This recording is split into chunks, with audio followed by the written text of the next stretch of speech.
नमस्कार। प्रश्न सीरीज में आप सभी लोगों का फिर से एक बार स्वागत है। मैं आपका दोस्त डॉक्टर महेश जोशी। आपने प्रीवियस तीनों वीडियोस देख लिए होंगे।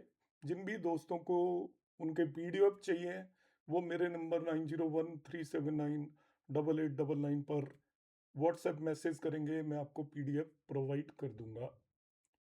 आपने यदि पहले तीनों वीडियोस देखे हैं तो आज आपके चौथे वीडियो को देखने की बारी है। हम ऐसे सभी प्रश्नों का जवाब देंगे। ये प्राचीन ज्योतिष के बेस पर हम जवाब देंगे। ये अपना आप में बहुत ही सटीक और कंप्लीट ज्योतिष है। आपके सभी प्रश्नों का जवाब यहाँ पर आपको बिल्कुल सटीक तौर पर मिलेगा और आपको कोई अपना माइंड नहीं लगाना। जो टेक्निक मैं बता रहा हूँ बिल्कुल उसकी तरह आप काम करिएगा। एक और मैं सूचना दे देता हूँ, मेरा एक केपी एस्ट्रोलॉजी का कोर्स शुरू होने वाला है। ये बिल्कुल आपका कृष्णा मूर्ति जी का ओरिजिनल कोर्स है। 6 तारीख को इसकी पहली क्लास है। आप में से जो भी लोग ज्वाइन करना चाहें वो मेरे नंबर 9013798899 पर रजिस्टर कर सकते हैं। और भृगु नंदी नाड़ी का ओरिजिनल आरजी राव जो कोर्स कराते थे, एग्जैक्टली वही कोर्स आपको करना है। तो 1 अप्रैल से वो शुरू होने वाला है, उसके लिए भी आप रजिस्टर कर सकते हैं। साथ ही साथ हमारे यहाँ पर सभी तरीके की एस्ट्रोलॉजी के सभी टॉपिक्स पर रिकॉर्डेड कोर्सेज भी बहुत डिस्काउंटेड रेट्स पर मिलते हैं। उसके लिए भी आप 9013798899 पर संपर्क कर सकते हैं। अब हम आ जाते हैं आज के विषय पर, आज के सब्जेक्ट पर। और सब्जेक्ट क्या है हमारा, हम कुछ और क्वेश्चनों का जवाब देंगे। आज का जो वीडियो है पिछले वीडियो का आगे का भाग है। पिछले वीडियो के अंदर मैंने आपको 11 चक्र बताए थे, उनको किस तरीके से उपयोग करते हैं वो भी बताया था। अब मैं कुछ और चीजों की बात करूंगा। इन प्रश्नों का जवाब यहाँ पर लेने की हम कोशिश करेंगे आगे बढ़कर। और प्रश्न क्या है जो आपके सभी के दिमाग में होता है, जो लोग 19, 20, 21, 22, 23, 24 साल की उम्र में होते हैं मगर जिनका करियर फिक्स नहीं हुआ होता, तो उनके मन में ये प्रश्न आता है कि मैं जिंदगी में क्या काम करूंगा। अब मैं जिंदगी में क्या काम करूंगा, इसका उत्तर बाकी किसी भी एस्ट्रोलॉजी से देना बहुत ही मुश्किल है। मगर हम आपको प्रश्न एस्ट्रोलॉजी के थ्रू, एक प्राचीन तकनीक के थ्रू इसका बिल्कुल सटीक आंसर निकालना सिखाएंगे। आप किसी भी व्यक्ति का यदि ये प्रश्न आता है मैं जिंदगी में क्या काम करूंगा, तो उसका उत्तर किस तरीके से देना है। इसमें शर्त यह है कि वो व्यक्ति गंभीर होना चाहिए। ऐसा नहीं कि रास्ता चलते ही आपसे प्रश्न पूछ लिया, उसका आप जवाब दोगे तो वो सही नहीं मिलेगा। किसी व्यक्ति के मन में चिंता है, ये वो जानना चाहता है कि मैं क्या करूंगा आगे जाकर, तो उस व्यक्ति के प्रश्न का बिल्कुल सटीक जवाब मिलेगा। सबसे पहले आप अपने गुरु मंत्र का पाठ पाठ करेंगे। यदि किसी व्यक्ति के पास गुरु मंत्र नहीं है तो वो, एक मैं मंत्र बता रहा हूं उसका पाठ कर सकते हैं। मैंने पीडीएफ में वो मंत्र भी लिखा हुआ है। श्री राम राम रामेति रमे रामे मनोरमे सहस्त्र नाम ततुल्यम राम नाम वरानने। ये विष्णु सहस्त्र नाम मंत्र का एक छोटा रूप है, जिसमें ऐसा कहा गया है कि राम का नाम लेने पर विष्णु के सहस्त्र नाम आ जाते हैं उसके अंदर। आप इसको प्रभु की एक तरीके से आराधना करके ये शुरू करेंगे, जिससे कि ईश्वर आपका सही आंसर देने में आपकी मदद करे। तो अब क्वेश्चन आता है मैं जिंदगी में क्या करूंगा। तो इसके लिए आपको क्या करना है, प्रश्न के समय बृहस्पति जिस राशि पर हो उसे अंक चक्र संख्या 7 से लें। बृहस्पति प्रश्न के समय जिस भी राशि में है उसके अंक लेने आपको चक्र संख्या 7 से।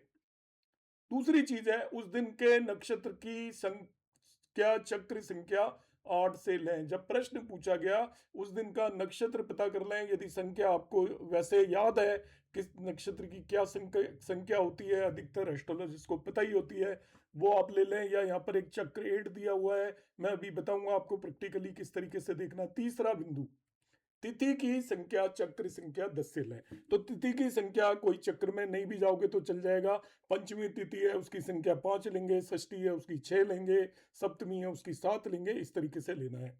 प्रश्न पूछने वाले के नाम के अक्षरों की संख्या लें। जो आपसे प्रश्न पूछ रहा है उसके नाम के अक्षरों की संख्या लेंगे, इन सबको जोड़कर 7 से भाग देंगे। मैं आपको अब प्रैक्टिकली करके बताता हूं। यदि आपका प्रश्न आ गया, मेरे पास एक व्यक्ति है जिसका नाम मैं कुछ भी कंसीडर कर लेता हूं,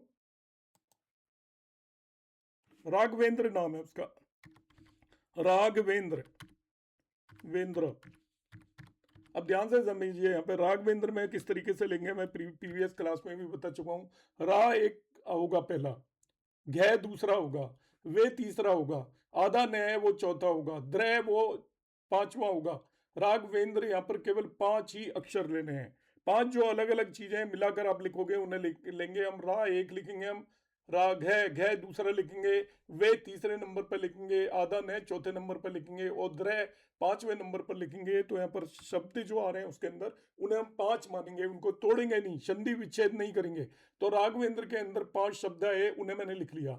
आपको देखना है कि उस दिन गुरु किस राशि में, अभी आपको पता है कि गुरु 3 मतलब मिथुन राशि के अंदर गोचर कर रहा है। नहीं भी पता है तो आप अभी के समय की कुंडली बना लीजिए। मैंने ये अभी के समय में वीडियो बना रहा हूँ 2 मार्च 2026 को 14:56 पर मैंने अभी की कुंडली बनाई। तो ये गुरु मीन जुपिटर आपके 3 राशि के अंदर आ रहा है। तो अब आपको क्या करना है, जब गुरु को आपने देखा 3 राशि के अंदर आ रहा है, मैंने क्या नियम बताया था यहाँ पर आप देखेंगे। प्रश्न के समय बृहस्पति जिस राशि पर हो उसे अंक चक्र संख्या 7 से लें। तो ये अंक चक्र संख्या 7 है। तो यहाँ पर जब गुरु आपका किस राशि के अंदर है, इसमें मिथुन राशि के अंदर है, तो नंबर 33 लेना है, राशि का नंबर नहीं लेना है, ध्यान रखना। चक्र संख्या 7 से मैं गुरु की राशि का नंबर, मिथुन है, मिथुन के लिए जो यहाँ पर अंक दिए हुए हैं 33 वो ले लूंगा। तो मैं इसके अंदर 33 ले लूंगा। गुरु का जुपिटर लिख रहा हूं मैं यहाँ पर इंग्लिश में, ये गुरु है, जुपिटर का मैंने अंक की संख्या 33 ले लिया। ये दूसरी चीज आ गई। तीसरी चीज आपको क्या करना है, देखिए उस दिन के नक्षत्र की संख्या चक्र संख्या 8 से लें। तो आज आपको नक्षत्र पता होना चाहिए। नक्षत्र पता करने के कई तरीके हैं, इस कुंडली से भी पता चल जाता है। चंद्रमा जिस नक्षत्र में होता है उसे ही मानते हैं। चंद्रमा जिस भी नक्षत्र में है वो आप देख लीजिएगा यही कुंडली से। तो यहाँ पर चंद्रमा नक्षत्र है मगा नक्षत्र। मगा नक्षत्र आपको याद हो तो 10वें नंबर का नक्षत्र होता है। जिन्हें याद नहीं है वो इस चक्र को यूज कर सकते हैं। देखिए इस चक्र में आपको यहाँ पर नक्षत्र का नंबर दिया है, चक्र नंबर 8, उसमें मगा नक्षत्र के लिए जो नंबर है देखिए 10 है। तो इसको मैं नक्षत्र का नंबर ले लूंगा नेक्स्ट नंबर पर 10। तो यहां पर अगला मैंने लिखा नक्षत्र नंबर,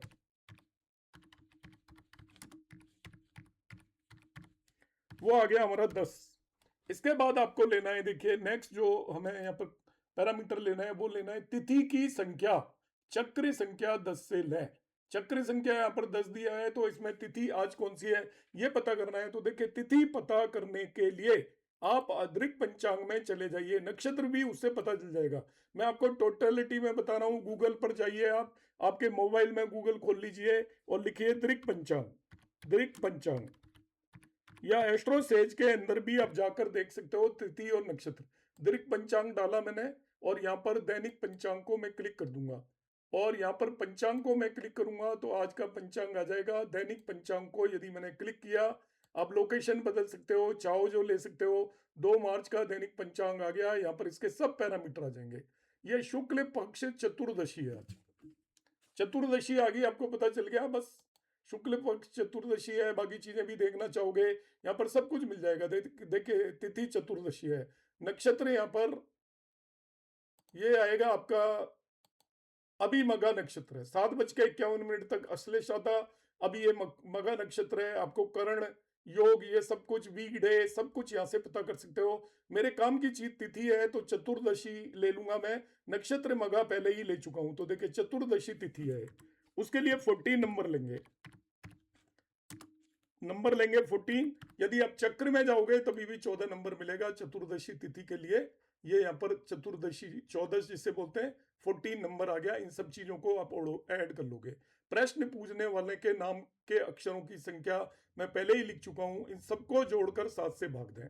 तो जो भी चीजें आई आपकी 5 और 33 38, नक्षत्र यहाँ पर मैंने लिया 10, 38 और 10 48, और तिथि आई 14, 48 और 14 62 हो गया। यहाँ पर 62 लिख दीजिएगा, 62 सबका सम। कोई गलती होगी तो आप उसको सुधार कर लेना, मेरा ऑब्जेक्टिव केवल समझाना है। अब 62 को जिन सभी को जोड़ लिया आपने, उस व्यक्ति के नाम के अक्षरों का लिया कितने अक्षर हैं, जुपिटर जिस राशि में है उस राशि के लिए कितने नंबर दिए हुए हैं उसे ले लिया, नक्षत्र कौन सा है उसका नंबर ले लिया, तिथि का नंबर ले लिया। इन सभी का ऐड कर के आप इससे 7 से डिवाइड करेंगे, डिवाइडेड बाई 7, और आपको रिमाइंडर निकालना है। तो रिमाइंडर आएगा 6, शेषफल आएगा 6। और 6 के बेस पर हम उस व्यक्ति को बताएंगे वो क्या करेगा। 6 आ गया रिमाइंडर। रिमाइंडर यदि आपका 0 आ रहा है तो हम उसका आंसर बताएंगे। देखिए ये पूरी लिस्ट मैंने यहाँ पर तैयार की हुई है। यदि शेष फल 1 आए तो नौकरी करेंगे। आप नौकरी करेंगे किसी के पास भी। 2 बचे तो खरीद फरोख्त व्यापार का कार्य करेंगे। 3 बचे तो भाइयों के साथ मिलकर कार्य करेंगे। 4 बचे तो खेती या भूमि संबंधी कार्य करेंगे। 5 बचे तो सुख और आनंद से जीवन यापन करेंगे। सुख और आनंद से जीवन यापन करने का मतलब है आपके पास पहले से ही वेल्थ होगी, आपके पास ऐसे असेट होंगे, ऐसी चीज होगी जिससे आपको बगैर काम किए हुए कमाई होगी। आपके परिवार या खानदान बाप दादों की दौलत होगी, उनकी कोई ऐसी प्रॉपर्टीज होंगी जिन पर किराए से पैसा आ रहा होगा, खेती से बगैर काम किए हुए पैसा आ रहा होगा, इस तरीके की चीज होगी। और 6 आए तो दूसरों की सहायता से कार्य करेंगे, मतलब आप दूसरे लोग आपकी मदद करेंगे, उससे आप कुछ काम करेंगे अपने कमाने के लिए। और 0 बचे तो रोजी रोटी की खोज में लगे रहेंगे, किसी कार्य में स्थिरता नहीं रहेगी, आपको परेशानी बनी रहेगी। इस तरीके से हम यहाँ प्रेडिक्ट करेंगे। तो इस व्यक्ति को हम कहेंगे कि वो दूसरों की सहायता से कुछ काम करेगा और लोगों पर निर्भर करेगा काम करने के लिए, आप इस तरीके से कह सकते हैं। एक और प्रश्न का मैं आज की क्लास में आपको जवाब दूंगा, जो अक्सर हम लोग जूझते हैं। सभी लोगों को हमारे यहाँ पर मध्यम वर्ग में एक तंगी रहती है हाथ के अंदर। वो अपने कामों को रोक कर बैठे होते हैं कि कभी पैसा आएगा तो हम ये काम करेंगे, और ऐसे बहुत सारे काम हमारे होते हैं। तो हमें तरसी तंगी जिसे बोलते हैं, हार्डशिप होती है मनी रिलेटेड मैटर्स में। तो आपके पास लोग ये प्रश्न लेकर आएंगे कि मेरे हाथ की तंगी कब दूर होगी। अब यहां पर देखिए इस प्रश्न में इसके बहुत ही सटीक आंसर है, किस तरीके से करना है उसको हम और एनालाइज करेंगे। तो आज की क्लास का ये दूसरा प्रश्न है जिसे हम सॉल्व करेंगे। प्रश्न करने वाले के नाम के अंकों को ले लें। उस दिन का वार के अंक लेने हैं, ध्यान रखना है। अंक चक्र से इसमें 2 ऐड कर देना है दोनों में, और फिर कुल योग को 4 से भाग देना है। तो यहां पर क्या करना है, प्रश्न करने वाले के नाम के अंकों को लें। तो यहां पर मैं मान लेता हूं आपके सामने कि जो प्रश्न करता है उसका नाम है सपोज राहुल। राहुल प्रश्नकर्ता का नाम है, तो उसके अंदर अंकों की संख्या होगी रा 1, हु दूसरा और ल 3 होगी अंकों की संख्या। यहाँ पे उसको ब्रेक नहीं करना है, इंग्लिश में अंक नहीं लेने, हिंदी में लेने। रा हु ल 3 अंक आपने ले लिए यहाँ पर। अब क्या हुआ, 3 अंक हो गए। दूसरा, आज का वार क्या है वो देखना है। अभी मैं जब ये वीडियो बना रहा हूँ, आज सोमवार है, तो उसके अंकों को लेना है यहाँ पर चक्र नंबर 2 से। चक्र नंबर 2 मैं बता देता हूँ, ये चक्र नंबर 2 है, उससे हर वार के अंक इसके अंदर दिए हुए हैं। देखिए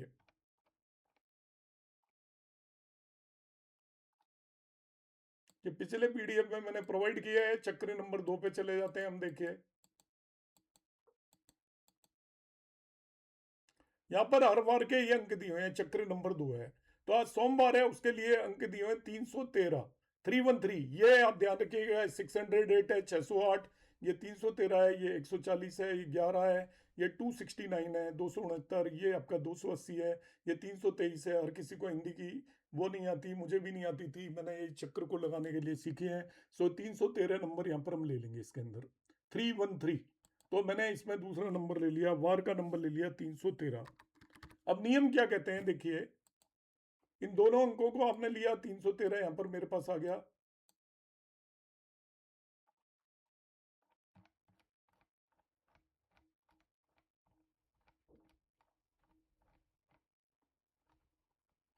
तो प्रश्न करने वाले के अंकों के नाम 3 हुए, वार 313 हो गया, 316 हो गया, उसमें 2 ऐड कर दीजिए, वो 318 हो गया टोटल। 2 और ऐड कर देंगे, 318 होगा, 4 से भाग देंगे। तो ये 316 में 2 और ऐड कर दिया तो ये हो गया 318। 318 को हम 4 से भाग देंगे। 4 से भाग देने पे जो शेष फल आएगा वो हम निकालेंगे। तो 4 से देंगे, 4 से 28, 38, शेष फल बचेगा इसमें 2, रिमाइंडर विल बी 2। रिमाइंडर के बेस पे हम आंसर करेंगे।